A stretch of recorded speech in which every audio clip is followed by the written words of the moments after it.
இந்த பாகங்களை அமைப்பது தொடர்பாக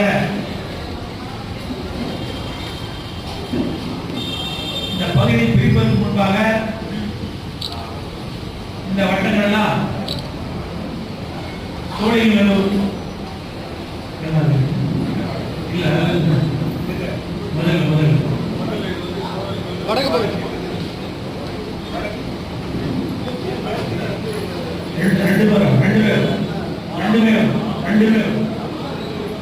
வடக்கு மேற்கு பகுதிகளை சார்ந்தே கூட்டம் நடத்தி உங்களிடத்திலே ஆலோசனை செய்தோம். அந்த நேரத்திலே பாகக்கடைகளை எவ்வாறு அமைக்க வேண்டும், அதை நியமிக்கப்பட இருக்கின்ற நிர்வாகிகள் எப்படிப்பட இருக்கும் என்று விளக்கமாக எடுத்து சொன்னோம்.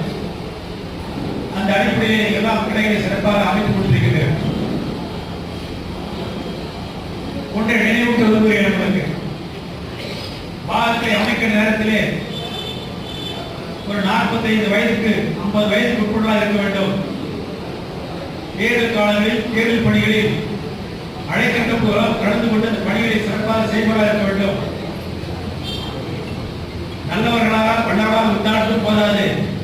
தேர்தல் காலங்களில் வாக்காளர் நடத்தப்படக்கூடிய அனைத்து விதமான பொருட்களையெல்லாம் கருத்து தடையின்றி கண்டிப்பாக அவர்களை கொண்டு சேர்ப்பவர்களாக இருக்க வேண்டும். அதாவது கழகத்திற்கு விசுவாசங்களாக இருக்க வேண்டும். இப்படி போன்ற நிபந்தனைகளாம் சொல்லி ஒருவருக்கு ஒரு பதவி, ஒரு குடும்பத்தில் ஒருவருக்கு பதவி, இப்படி போன்ற இந்த நிபந்தனைகளாம் சொல்லி அந்த அடிப்படையில் நீங்கள் பாகக்கடையில் அமைத்துக் கொடுக்கிறீர்கள். அதிலும் பாகக்கடையிலே தலைவர், 2 துணைத் தலைவர்கள், செயலாளர், 2 துணை செயலாளர், 2 இணைச்சாளர், பொருளாளர், 9 நிர்வாகிகள். 9 நிர்வாகிகளே 3 பேர் பெண்கள். இப்படி 9 பேரை கொண்ட நிர்வாக அந்த கிளையை அமைத்து கொடுத்திருக்கிறார்.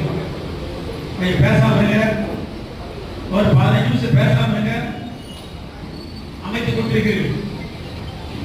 பாகக்கடை என்பது தேர்தலுக்கு மட்டுமல்ல, கட்சியுடைய அடிப்படை அமைப்பாக இன்றைக்கு அதை அந்த பொதுச்சாளர் கொண்டு செல்லப்பட்டிருக்கிறார்கள். நம்முடைய கட்சியிலே முதன்மையான அமைப்பு தலைமை கழகம். தலைமை கழகம் என்று சொன்னால் அவைத்தலைவர், கழகத்துடைய பொதுச் செயலாளர் உள்ளிட்ட பல பொறுப்புகளை நிர்வாகிக்கும் அமைப்பு முதல் கட்டமான அமைப்பு. இரண்டாவது கட்டமான அமைப்பு மாவட்ட கழகம். மாவட்ட கழக அவைத்தலைவர், செயலாளர், பொருளாளர் உள்ளிட்ட பல்வேறு நிர்வாகிகள் கொண்ட அமைப்பு தான் மாவட்ட கழகம். இரண்டாவது அமைப்பு. மூன்றாவது அமைப்பு பகுதி கழகம்.